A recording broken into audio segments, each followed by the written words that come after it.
பாபா ஓர் கருணாலயம், பாதம்தான் கமலாலயம். பாபா ஓர் கருணாலயம், பாதம்தான் கமலாலயம். சாயப்பா உறவுகள் அனைவருக்கும் வணக்கம். சாயப்பா மேல் நம்பிக்கை வைத்து அவரை நினைத்துக் கொண்டிருக்கும் உங்கள் அனைவரின் வேண்டுதலையும் சாயப்பா நிறைவேற்றுவார். நல்லதையே நினைப்போம், நல்லதே நடக்கும். என்றும் சாயப்பாவின் அருள் உங்களுக்கு இருக்கும். நம் மனதிற்கு இதமான சாயப்பாவின் இன்றைய அருள்மொழியை கேட்போமா? அன்பு குழந்தையே, நீ துக்கப்படுவதால் எதுவும் உடனடியாக மாறப்போவதில்லை. நான் உன்னோடுதான் இருக்கிறேன். நீ கால் வைக்கும் எல்லா தீய நிகழ்வுகளிலும் உன்னை காத்து வருகிறேன். உன் கர்ம வினையால் அவசரப்பட்டு தவறான முடிவுகளை எடுக்கும் நேரம் இது. இனி நீ எடுக்கும் முடிவுகளில் சற்று கவனமாக இரு. எதையும் என்னிடம் கேட்டுவிட்டு செய். முன்பு வந்த ஆபத்தில் மட்டுமல்ல, இனி வரப்போகும் ஆபத்தில் இருந்தும் உன்னையும் உன் குடும்பத்தையும் காப்பேன். அப்பா, நீங்கள் சொல்வதையெல்லாம் கேட்பதற்கு நன்றாகத்தான் இருக்கிறது. ஆனாலும் இப்பொழுது நான் கஷ்டப்பட்டு கொண்டுதான் இருக்கிறேன் என்கிறாய். சற்று யோசி. உன் வாழ்வில் நடந்த சில விஷயங்களை நீ நினைவுபடுத்தினால் உனக்கு புரியும் எங்கெல்லாம் நான் உன்னை காத்தேன் என்று. உன் தலைக்கு மேல் வந்த கஷ்டத்தை சற்று குறைத்து உன்னை மூழ்க விடாமல் காப்பாற்றினேன். இப்போது நீ கஷ்டப்பட காரணம் உன் கர்ம வினை. அதையும் சரிப்படுத்தவே நான் இருக்கிறேன்.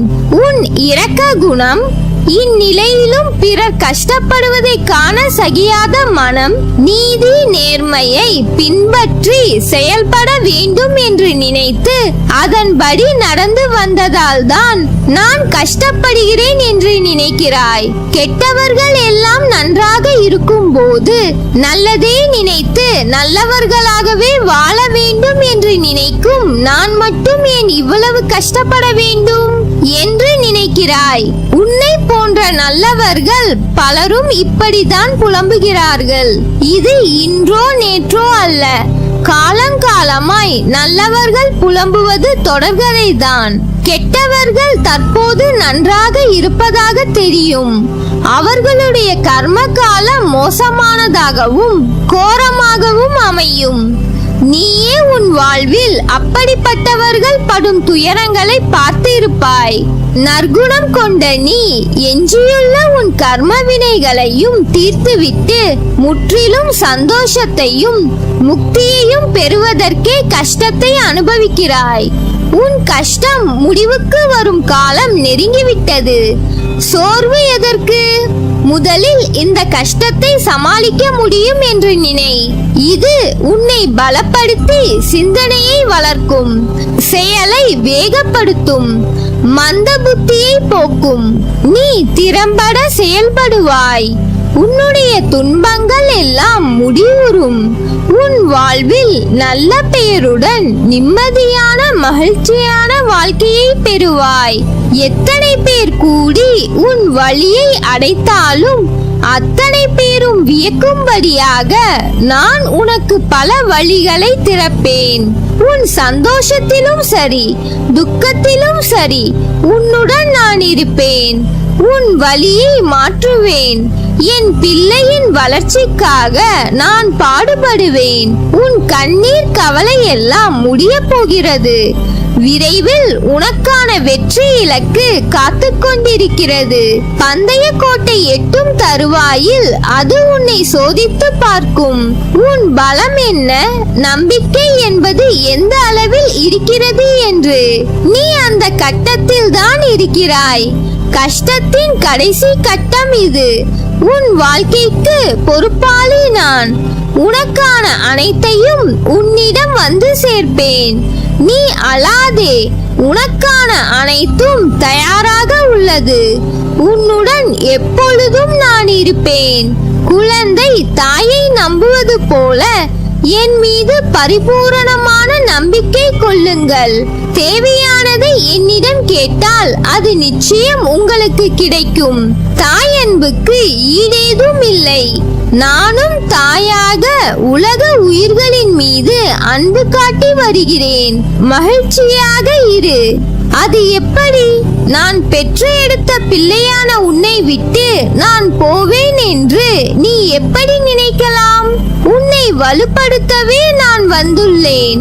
நீ அறிந்தது இந்த ஒரு ஜென்மத்தில் தான் நான் உன்னுடன் இருக்கிறேன் என்று. ஆனால் எல்லா ஜென்மத்திலும் உன்னுடன் தான் இருக்கிறேன். உன் உயிரின் அகண்டமாய் உன்னுடன் தான் நான் இருக்கிறேன். உனக்கான எல்லாம் நான் தருவேன். கவலைப்படாமல் இரு. என்னை தாண்டி என்னை மீறி எதுவும் நடக்க விட மாட்டேன். அப்பா நான் இருக்கிறேன். தைரியமாக இரு. நம்பிக்கையோடு இரு. கெடுதல் நடப்பதற்கு இடம் கொடுத்து விட்டால் பிறகு நான் எதற்கு தண்டத்திற்காயிருக்கிறேன்? கலங்காதே. எந்த சூழ்நிலையிலும் நான் உன்னை கைவிட மாட்டேன். பாதுகாப்பேன். சந்தோஷத்தை தேடி அலைந்து கொண்டிருக்கிறாய், சரியா? கஷ்டம் கஷ்டம் என புலம்பிக் கொண்டு உன் நாட்களை கடத்திச் செல்கிறாய். உன் கஷ்டங்களையும் வேதனைகளையும் என்னிடம் இறக்கி வை. ஒன்றை மட்டும் உன்னிடம் உறுதியாக சொல்கிறேன். என் வாக்கு பொய்யானது இல்லை. நீங்கள் எதிர்பார்த்து காத்திருக்கும் அனைத்தையும் மிக விரைவில் நிறைவேற்றி காட்டுவேன். உனக்கான தேவை அனைத்தும் நிறைவேறும் நாளிற்கு மிக அருகில் நீ நெருங்கிவிட்டாய். உன் மனதை குளிர்விக்கும் ஒரு மகிழ்ச்சியான செய்தி உன்னிடம் மிக விரைவில் வர காத்து கொண்டிருக்கின்றது. நீ இதுவரை அனுபவித்த வேதனைகள் என் நெஞ்சை பிழிகிறது. இனி அப்படி அனுமதிக்க மாட்டேன். என் ஆசீர்வாதம் உங்களுக்கு இப்போது கிடைத்துவிட்டது. நீ நீண்ட காலமாக ஏங்கி வேண்டி நின்றது மிக விரைவில் வந்து உன் கையில் விழப்போகிறது. கண் விழித்து எழுந்து அந்த ஆசீர்வாதத்தை காண்பாய். நீ உற்சாகமாக இரு. உன் கர்மா முடிந்து விட்டது. நீ இனி மகிழ்ச்சியான பாதையில் செல்ல இருக்கிறாய். எனவே நீ தோல்விகளையும் கஷ்டங்களையும் கண்டு ஓடி ஒளியாதே. தைரியமாக எதிர்த்து போராடு. இந்த ஜென்மத்தின் கடமைகள் அனைத்தையும் இந்த ஜென்மத்திலேயே முடித்துவிடு.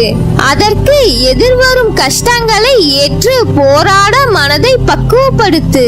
முடியாத போதெல்லாம் சாய்ராம் சாய்ராம் என்று மனதிற்குள் பதிய வை. என்னை கும்பிடுவதற்கு வழியை தேடி அலையாதே. நான் உனது உள்ளத்திலேயே குடியிருந்து வருபவன். எனக்கு சடங்கு சம்பிரதாயங்களோடுதான் பூஜை செய்ய வேண்டும் என நினைத்து விடாதே. எப்போதும் என்னை நினைத்துக் கொண்டிரு, அது போதும். அப்போது என் பலம் உனக்குள் ஊடுருவி உனது கஷ்டங்களை தவிடுபொடி ஆக்கிவிடும். உனக்கு எதிராக செயல்படுபவர்களையும் உனக்கு துன்பம் விளைவிக்க நினைப்பவர்களையும் நிர்மூலமாக்கிவிடும். உனது விருப்பங்கள் நிறைவேற எப்போதும் என்னை நோக்கி பிரார்த்தனை செய். வெறும் பிரார்த்தனை ஒன்றினாலேயே உனது பிரச்சனைகளை நான் முடித்து வைப்பேன். நீயே மிக விரைவில் உன் வாயால் கூறுவாய், நான் மகிழ்ச்சியாக இருக்கிறேன் என்று. நல்லதே நடக்கும். நீ என் பரிபூர்ண அருளும் ஆசீர்வாதமும் அன்பும் பெற்ற என் செல்ல பிள்ளை.